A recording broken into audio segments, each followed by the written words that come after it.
Chapter 2. That night, Hector drove the empty Sunday freeways longer than he'd originally planned. He drove past downtown where the ocean air no longer reached him, and continued north out through the winding lanes to South Pasadena, and then alongside the San Gabriel Mountains before doubling back toward downtown. Back in Seattle, driving the freeways at night helped settle things on his mind that needed some additional time and thought. Los Angeles' freeways were now proving helpful, pushing him to address the thoughts of his parents since he'd arrived, despite his efforts to avoid the topic. Sometimes it felt like a cloud was in his mind, and sometimes it felt like it was lodged in his chest. When it was in his stomach, it became less of a cloud and more like a solid mass, which caused him to lose noticeable weight and had yet to return to his frame. Maybe his parents had choked to death after the fall from that cliff. He felt a change in the air as he drove closer to the San Gabriels and Echo Mountain. Altadena felt like a far-off place, but it wasn't far from anything. Pasadena was down the street, and downtown was just a few more miles behind it to the west. With the rare luck of catching 5 green lights in a row, he made a right turn and found parking by a yellow Altadena bungalow. The streets surrounding him were lined with houses just like the yellow one. All of them were tight California houses from the 1920s, huddling along quiet streets beneath the shadow of the mountains. Hector smiled at his car when he stepped out of the driver's seat. Sometimes he called it by a name he'd christened it with when he picked it up from the police auction, Chromefoot. He bought the car from the Everett, Washington Police Department. This green car had seen some action, and not just a little action, but real shit. Driving the car out of the holding lot for the first time, the wet Pacific Northwest air cooled his nose through 2 bullet holes in the windshield. Chromefoot was roomy and its trunk was large. It was the perfect car for Hector's current situation. The sedan was still packed with all of his belongings from the move back to LA, and it would be another few days until he'd have a proper living situation with a room to unload his clothes, bags, and electronics. For now he had friends' couches, floors, and guest rooms for sleeping. For storage he had Chromefoot. There was something he loved about the ease of living out of the car, but after a prolonged drive down from Seattle, the ease was beginning to turn into exhaustion. On this night, he'd have his favorite situation, a guest room all to himself. The layout of the bungalow-style house didn't leave much space in the spare room, aside from a bed and a desk. There was an air conditioning vent positioned a few feet away from the bed. The droning noise from the vent would allow him to sleep well. He slept easily on planes, in cars, and anywhere else that would allow him to nap, but a room with a droning air system always put him to sleep faster than anything else. Chromefoot was locked up for a safe night. He checked the 4 doors and then checked them one more time. It was another one of his careful habits that bordered on excessive. He knocked on the house door in an improvised 5-hit pattern that left him unsatisfied before turning the knob. With the opening front door came the sounds of an NBA Summer League broadcast.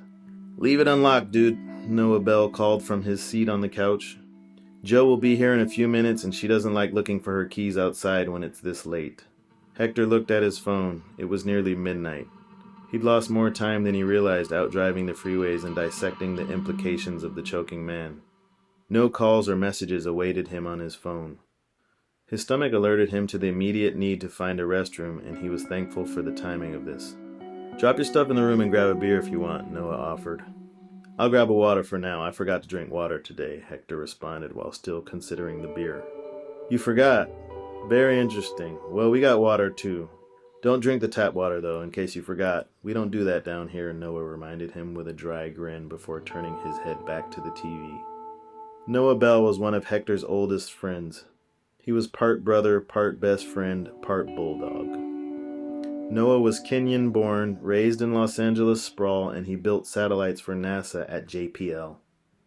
It was difficult for Hector to picture him without the square-frame glasses he'd been wearing since they'd met over a decade ago.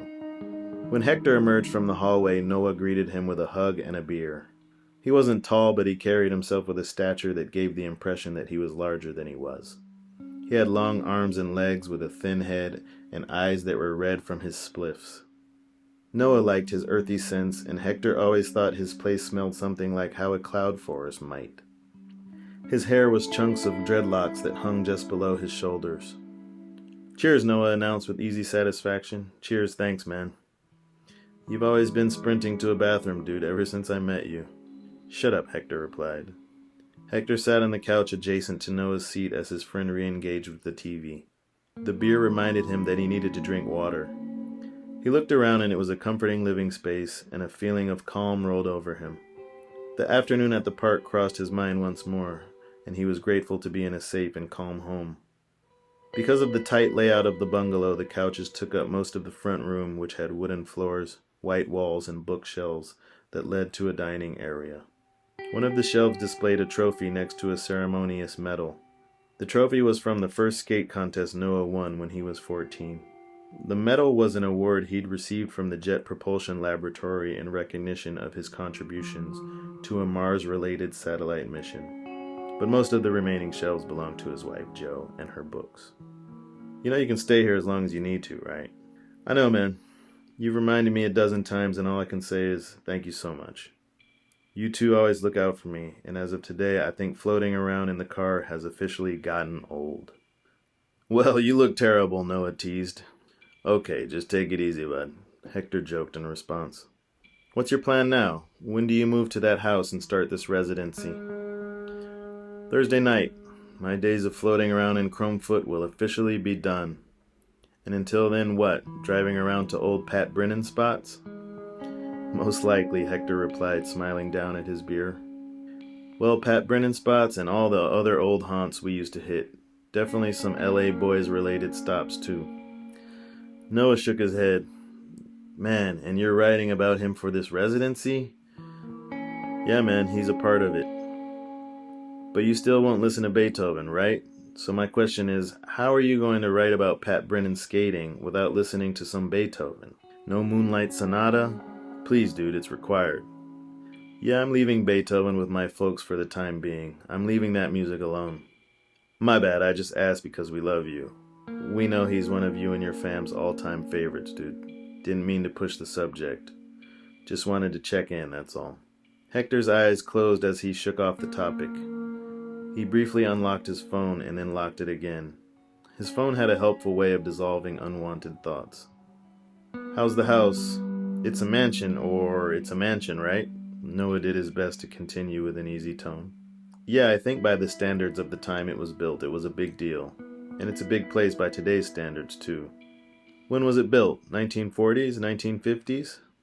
"It was built around the 1920s, but I can't remember the year, and I better figure that out because I'll be doing guided tours of the place."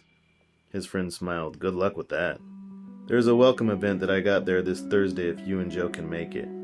"I wish, but we have some pre-Memorial Day weekend thing with Jo's family on Thursday. Her uncle's about to go back to Afghanistan."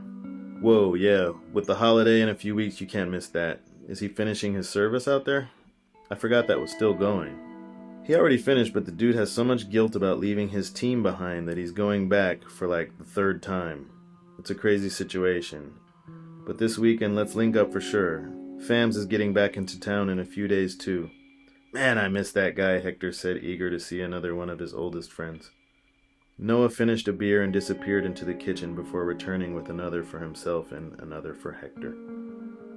The basketball game had ended and Noah gave Hector the option of watching cooking shows or old skateboard films. "Let's go with a food show," Hector confirmed. "Wasn't expecting that from you, but okay. Lo que tú quieres, dude."